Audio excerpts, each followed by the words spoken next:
നമ്മളൊക്കെ ലൈഫിൽ ഏതെങ്കിലും ഒരു വ്യക്തി നമ്മളെ മനസ്സിൽ തറച്ചു കയറിയിട്ടുണ്ടാവൂലേ. അത് നമ്മൾ പോലും അറിയാതെ എന്തായി പോയിട്ടുണ്ടാവും. നമുക്ക് അത്രമേൽ വേണ്ടപ്പെട്ട ഒരാളായിട്ട് മാറിയിട്ടുണ്ടാവും.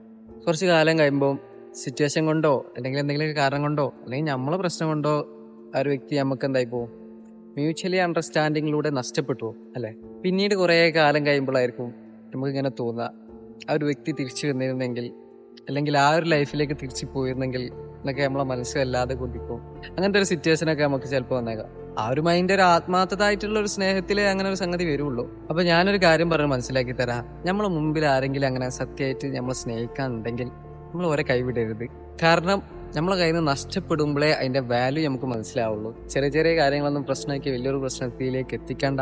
അതൊക്കെ എന്തെങ്കിലുമൊക്കെ പറഞ്ഞ് സോൾവ് ചെയ്യാം. നമ്മള് മനുഷ്യന്മാരാണ്. അപ്പം സ്വാഭാവികമായിട്ട് തെറ്റ് അവരുടെ ഭാഗത്തുനിന്നും നമ്മളെ ഭാഗത്തുനിന്നും ഒക്കെ വരാം. അത് അങ്ങോട്ടും ഇങ്ങോട്ടും പൊരുത്തപ്പെട്ട് എത്രയും നല്ലത് നല്ലൊരു ബന്ധം നല്ല രീതിയിൽ നിലനിർത്തുന്നതാണ് ഏറ്റവും നല്ലത്. അപ്പൊ ചെറിയ ചെറിയ പ്രശ്നങ്ങൾ ഉണ്ടാക്കി ഈ നല്ലൊരു ബന്ധം നശിപ്പിക്കണാട്ടി നല്ലത് ഇതെങ്ങനെങ്കിലൊക്കെ മുന്നോട്ട് കൊണ്ടുപോകുന്നതാണ്.